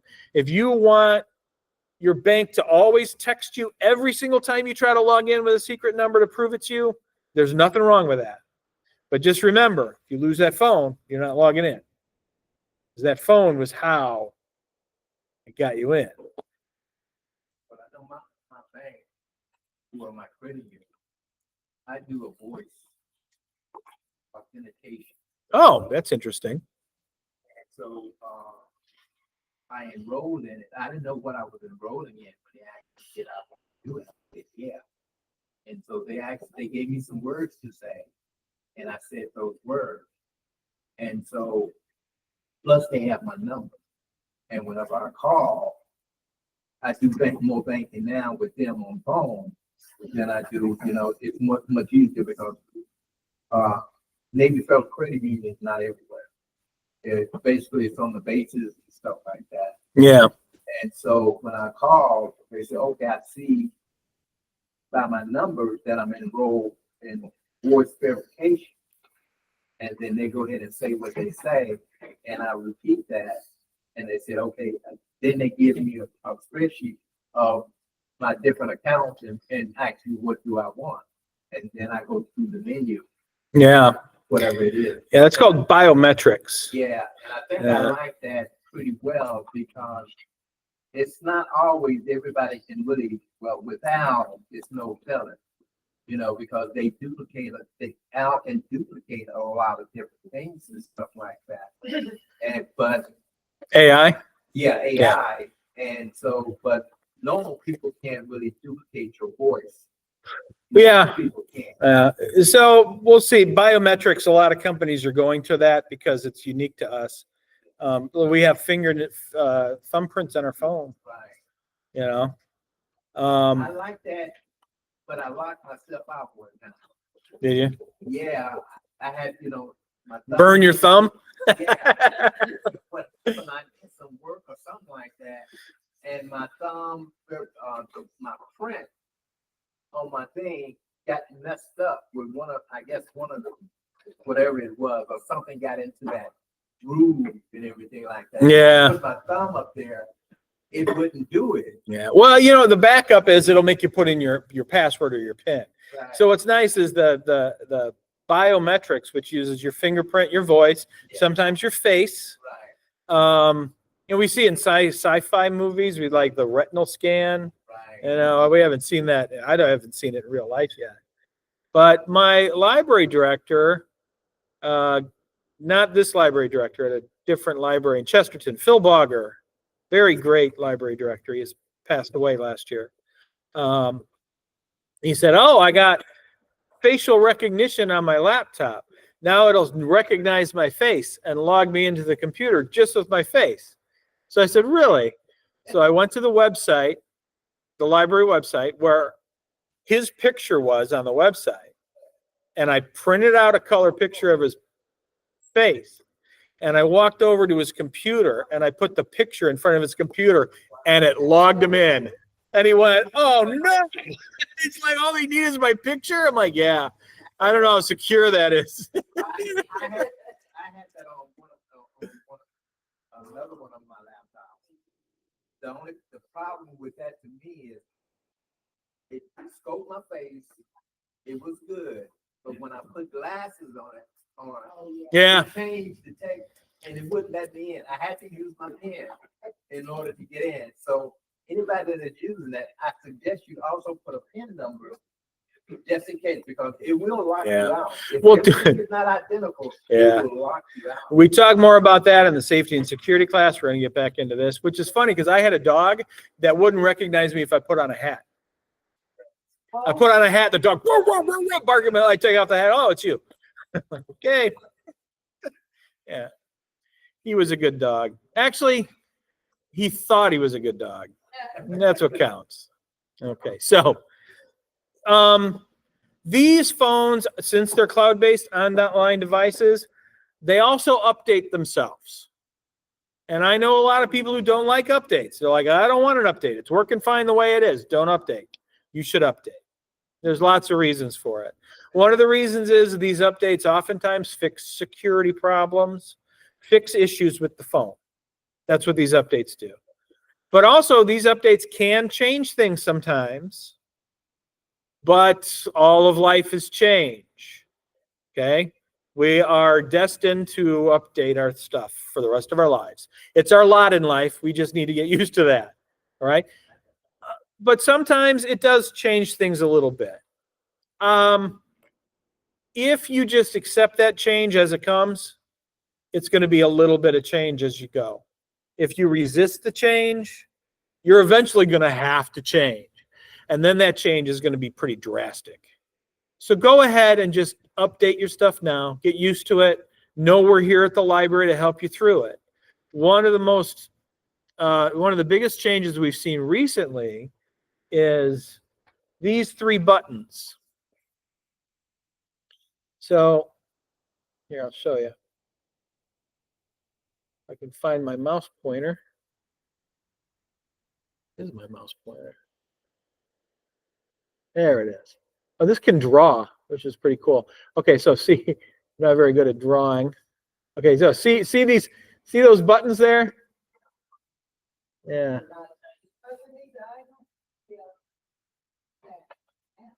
Yeah, I'm still getting used to this. Yeah. This, see that? Yeah, this here, this is an arrow. So this is home. This little button there is home. Just take me back to my main screen, right? This is a back button here. The square button, you don't really see the square button as much. Normally what that square button is show me all my apps that I have open. And it'll let you scroll through them. Right. And then what happened is an update comes down and those 3 buttons are gone. Yeah, as a matter of fact, my phone doesn't have those 3 buttons anymore. And I'll show you what that looks like on my phone. I'm going to stop sharing. Stop sharing.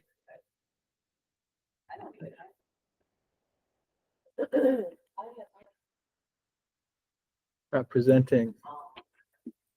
Okay, so here we're going to take a look at this, see how well this works. Okay, so you notice at the bottom of my phone doesn't have those buttons anymore. Does anybody have an iPhone in here? The young woman that was there, not you, Sam, I don't care about you. You have an iPhone? Okay, we'll talk about the iPhone here in a minute.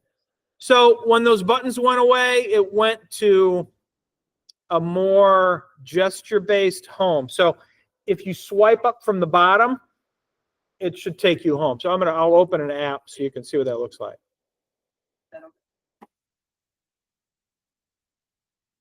Okay, so I open the library's website on the phone. If I were to just swipe up like that, it takes me back to my home button. Okay. Now, in settings, you can change that setting and you can get that home button back. If you really like that circle home button, you can get that back in settings. But once I got used to this, this was really nice. And that square is actually how you switch between apps. And now, if you swipe up and then stop, that's switching between apps. And now I can go through and I can scroll through all the different apps that I have open and either swipe it up to get it to go away, to close it, or I can just scroll over to back to the library's website and then tap on it and it'll take me back to where I was. So just swiping up takes you home. Swiping up and stopping shows you what apps you have open in the background. And it also brings up a little screenshot button down here. If you want to take a screenshot of your phone. Screenshots used to be, and I think they still might be, you had to hold a couple buttons down. Now, if you swipe up and stop, then swiping up takes you home. Swiping left, right, of course, moves things left, right. Swiping down gives you a notification window. And these notifications are designed to be swiped away once you see them. Okay, so it's like my mother texted me, and I've seen the text already, so I can just swipe that away. I'm not removing the text. I'm removing the notification that I got the text. So when you swipe down from the top, that is just notifications that they're temporary. They're just like, oh, hey, you got a new comment on a Facebook post. Hey, somebody sent you an email. Hey, you missed a phone call. Those are just notifications. They're designed to be swiped away. And if you don't swipe them away, they get really long. And it's kind of pointless then. So what you can do is you can always scroll to the very bottom. And I don't think you're going to see it because it's backwards on this camera. That's clear all.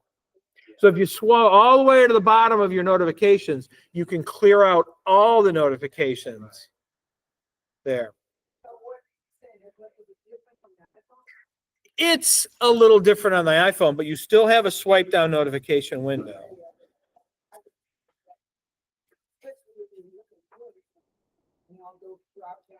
Right. So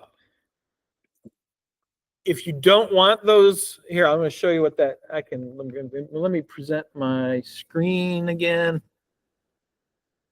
I apologize. Bear with me. I'm still getting used to this new camera setup. Okay. Go back to the. Okay, let's go back to the presentation. All right.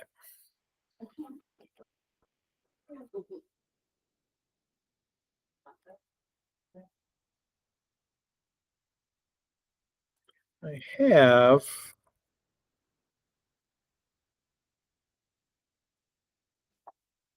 okay, so here's your notifications on your iPhone. Before we get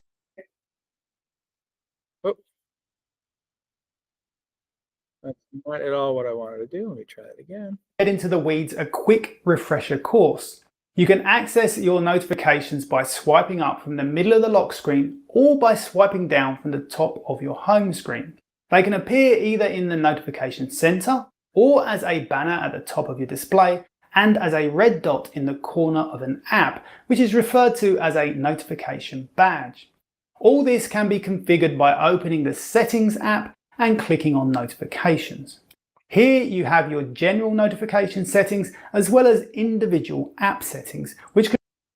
Okay, so when you go into Settings notifications, it'll show you all the different apps that are giving you notifications. Sometimes you don't want notifications from those apps. That's customizable.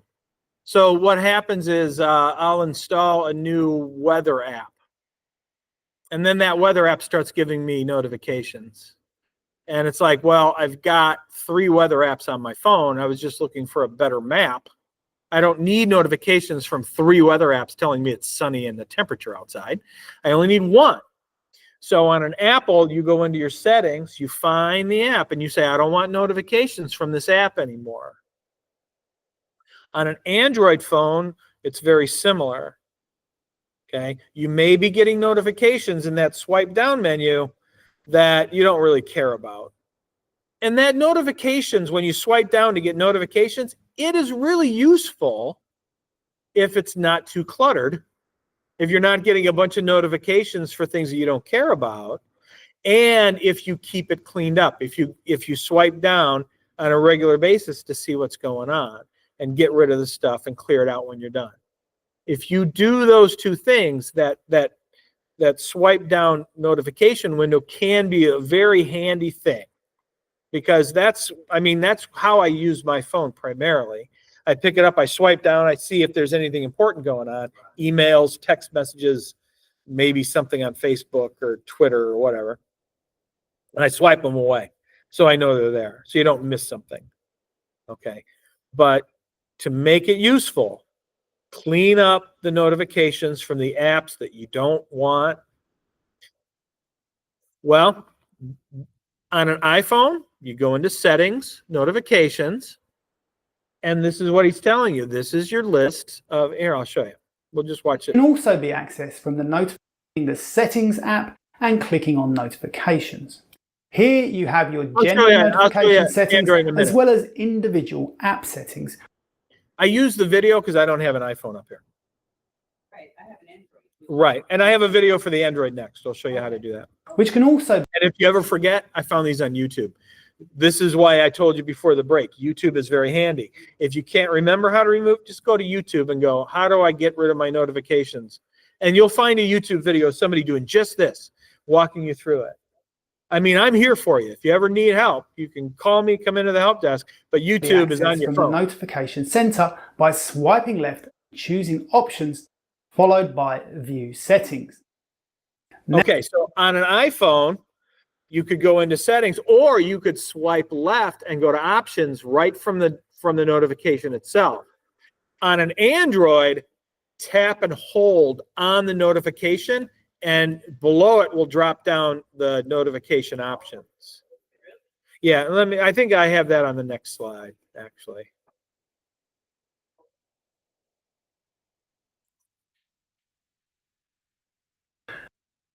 Yeah, here's notifications on Android. Hi guys, it's Alana. Today I'm going to show you how to stop getting notifications from apps that you don't want notifications from. There are a couple ways to do this. First, you can swipe down from the top of your screen and click on Notification Settings, and it will take you here. Or you can click on Settings and go to Notifications, and it will take you to the same place. You can click on More, and it will show you the most recent apps that have sent you notifications. But to see all of the apps and what their notification setting is, you just tap where it says Most Recent and select All. And it will show you all the apps and whether they can send you notifications or not. And then you just scroll down and switch off which ones you don't want notifications from.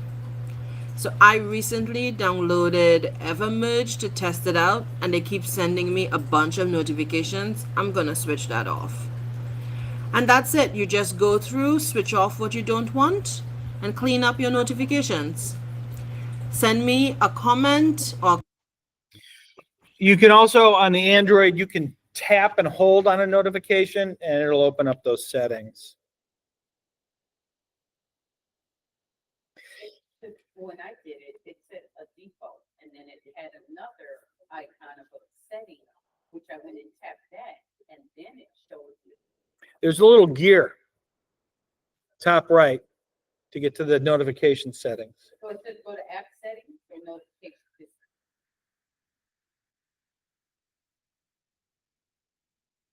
So when I tap and hold, it says default, Yeah, may ring or vibrate. So it's asking you if you want to silence these notifications, make it the default notification, or make it a priority notification.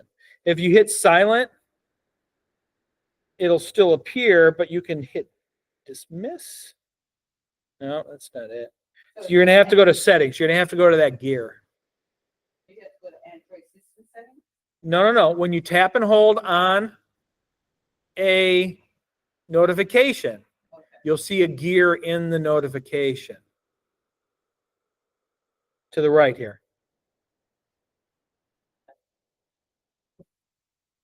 If you have an older phone, it might be slightly different. You can always come up to me afterwards and take a look.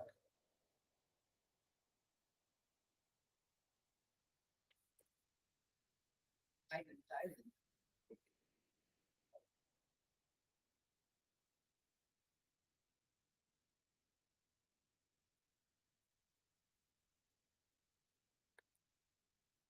Oh, yeah.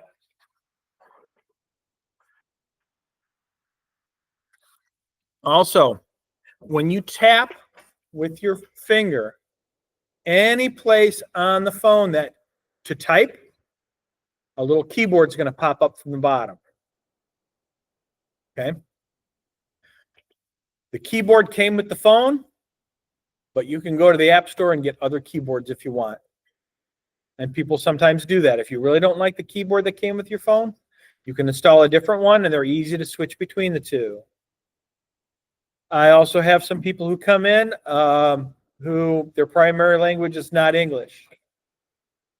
I had a Polish gentleman come in, and he has characters in Polish that are not on an English keyboard. You can change the language of your keyboard too. Spanish, you get the ñas. And so you can change the language, and you can switch between these keyboards. And sometimes they have different keyboards that have cool things, little emojis and stuff like that. But almost all of these keyboards have a little microphone on them. And that little microphone is showing you that your phone, you can talk to it, and it'll type in what you say instead of typing. You can dictate. And modern dictation is very, very good. It'll occasionally mess up a word if I'm in a very noisy room, but it's almost always perfect. That's true. When you first turn on voice recognition, it will ask you to say a bunch of words, so it'll help you understand your voice. Also, you can change the language if you're more comfortable in a different language. It'll understand different languages too. That helps. I was just playing with a gentleman into my help desk yesterday. He wanted his phone to understand Spanish. We had to change the keyboard language to Spanish, but then when he talked to it, it understood everything in Spanish, and it would do Google searches in Spanish. But if we had the keyboard set to Spanish and we talked to it in English, it typed it in right, but it wouldn't search for it right. It was like it wasn't understanding it correctly. He's bilingual, and he's from Mexico, but he's been here long enough that now his primary language is English, but he wants to sometimes go back and forth. So we had to change the language of the keyboard to have it really understand Spanish. Well, the keyboard that you have installed, you should be able to change the language too. Right.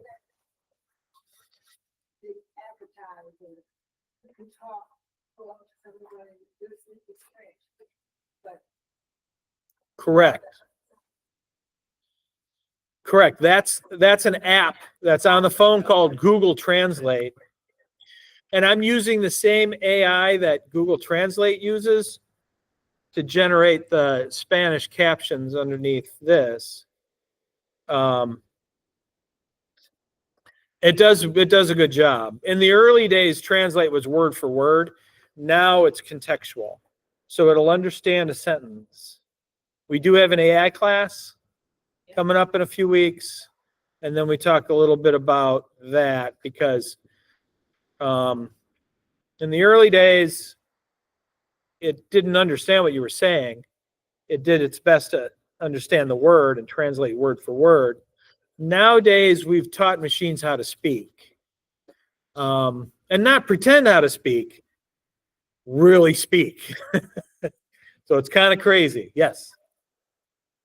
You do. Yes. You got to work. She's our security here at the library, so she's got to go back to work. Okay, it's 3:00. If anybody needs to go, you can go. I'm going to go 10 minutes over a little bit because we started a little late. So if you can stay, but we'll be finished up here in about 5-10 minutes. But this microphone that's on the keyboard is just typing in what you say. Okay, we do have an assistant on your phone that is more, it won't just type in what you say, it's more conversational. You can ask it to search for things, you can ask it for and that is not a microphone you see on the keyboard, that is a microphone that you're going to see on the Assistant. Here, I'll show you what that looks like. On an Apple phone, it's Siri. Do you use Siri? That's your assistant. On Google, it's just called the Google Assistant. There's a microphone on the search bar for Google on an Android phone, and that opens your assistant. And I'll show you just quickly what that does. I mean, I can say, what's the weather outside? It's 82 degrees and sunny in East Chicago. It's 82 degrees and sunny in East Chicago. So it knows where I'm at because your phones can read the GPS satellite, so it knows where it is in space. And that assistant is different than the keyboard microphone. That assistant can actually, you can actually talk to it and ask it to do things like write a text message. Hands-free. That's nice when you're in the car. I can ask my phone. I can say, hey, Google. It's listening to me now. I have to shut it off because as soon as you say that, it starts listening. I can ask it to navigate to a certain place. So, and even if you don't have the exact address, I can ask it to navigate to McDonald's. Touch the one you want. It'll give me a list of the McDonald's it finds in the area, and then I can touch the one I want, and it'll open my map software, and it'll navigate me to where I'm going.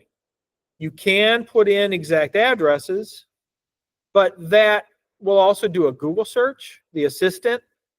I can ask it to show me pictures of Jackie Chan. Pictures of Jackie Chan. Okay. Siri is what is used, your assistant on your iPhone. Google Assistant is what you get on the Android phones. It's very handy, and it can do a lot. Open an email, reply to a text message, create a text message, navigate me to a certain place, search for pictures on the internet. Okay. What song am I hearing right now?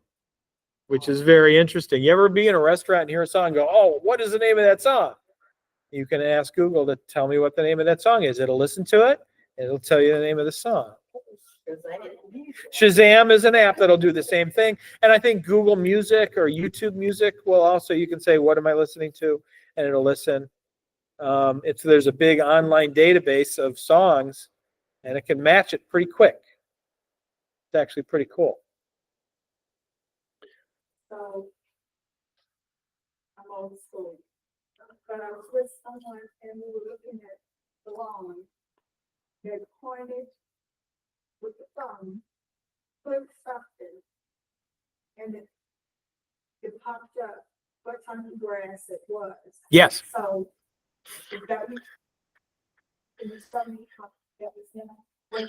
I can show you that because we're about to talk about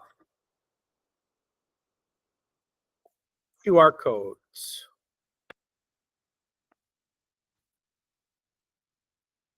Where is that QR code?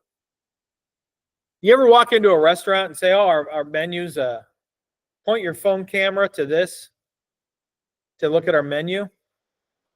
Your camera on your phone can, they call it in Google, they call it Google Lens. So when you take a picture with your phone, you'll see a link for Lens. And that's what that person did. They took a picture of a plant.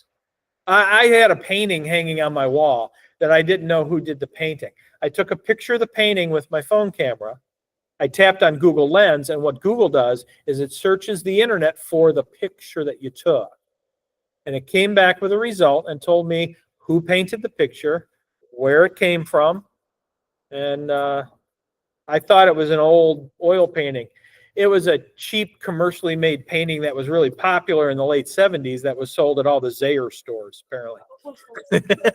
Wasn't fancy at all. I still liked the painting, but it was just a commercial, cheap painting that was sold everywhere. So that's called Google Lens. Now, if you were to take your phone camera and point it to this, it's going to give you a link to a web page on the internet. That's what these do. This is a way to get an internet link into the real world where you can't click on it with a mouse. You can point your camera to it, like on a TV set. You know, if you point your phone camera to this, it'll show you the link underneath it. It'll read this as a link, and then you click on the link and it'll take you to a web page. So if I go to a restaurant, I can open up my camera, point it at that, and when I click on the link, it takes me to the menu, for example. Yes, Artis. Yeah, I remember I came to you and on my phone, I had so many different QR codes, supposedly script, scanners. And you actually did not need that. And so luckily you got rid of all that stuff because it was excess. Yeah. And that's when I found out that I didn't need all that. The only thing because my camera on my phone would do the same thing. Right. In the early days, the camera didn't do that, but when those features become more useful, then they build them into the camera. Also, one interesting app that I would recommend to people is they say, well, I need a scanner in my home because I want to scan receipts so I don't have all this paper all over the place. Well, they used to make a little app on your phone that would scan a document the same way a scanner would scan a document. Now it's built into the camera. If you have a piece of paper, you can take your camera on your phone, hold it over the piece of paper, it'll see the outline of the paper, it'll scan it like you put it through a scanner. It's really slick. And then it'll ask you if you want to upload it to your Google Drive. It synchronizes it with the cloud, right? So then you can digitize all your receipts or important pieces of paper at home. You don't have stacks of paper like we used to have. My battery is running low. Battery do I have? Some of the stores have that built in, like Walmart. Yeah. You can upload your receipt and then they email it to you. Yeah. if you Okay. want. So looks like I got about 10 minutes left to my battery. So we're almost done with class. Okay. So let's just talk a little bit about, before I do this interesting apps, I really quick want to show you in your settings. This is how you connect to Wi-Fi and Bluetooth. Wi-Fi is getting, right now our cell phones get internet through the cell phone tower. Okay. But that doesn't mean you have to get internet through the cell phone tower. You can connect to Wi-Fi in hotels, restaurants, at the library. And if you don't have unlimited data on your phone, you might want to do that because it's going to save the data that you're getting through the cell phone tower. It's not going to use that data. It'll use Wi-Fi, and that's free. Okay. Once you connect to Wi-Fi, the next time you go to that place, it'll remember and connect automatically. Okay, so once you connect to our library Wi-Fi, it's going to connect to the library Wi-Fi every time you walk in here. Same with a restaurant or a bar or a hotel. A lot of these, you need to sign in. You need to open up the internet, and it'll ask you to agree to terms and conditions. We have the same thing here at the library. It just basically says don't use it for illegal stuff. Hit agree, and it'll let you on the internet. But in your settings, this is how you connect to Wi-Fi on your phone. You can also connect to Bluetooth the same way. Okay. Bluetooth is a wireless connection to like a speaker most of the time, or headphones. You can connect to the wireless headphones, have Bluetooth, wireless Bluetooth speakers, but also newer cars have Bluetooth, which is really handy because now I have a music subscription on my phone, and now I can play, and I can even tell my phone when I'm in the car. I can tell it to play an album, and it'll just play it through the speakers of the car. And if a phone call comes in, it'll pause my music, and I can talk to the car. If you need help connecting your phone to your car, if you have Bluetooth in your car, we help people with that and help desk as well. We just go out to your car with you and your phone, and we'll connect you and get that working if you need help with that. Like that because I have a phone call when I'm driving. I get my calls and I can talk on the phone without taking my hand off the steering wheel. Yeah. And it's a good thing if you got an updated car. Because most newer cars now I think have that.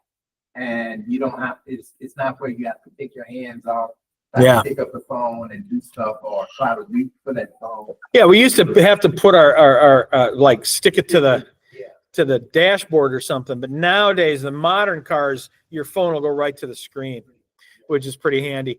You can also use your phone as a Wi-Fi hotspot that other people or like laptops can connect to and use the internet you're getting from the cell phone tower.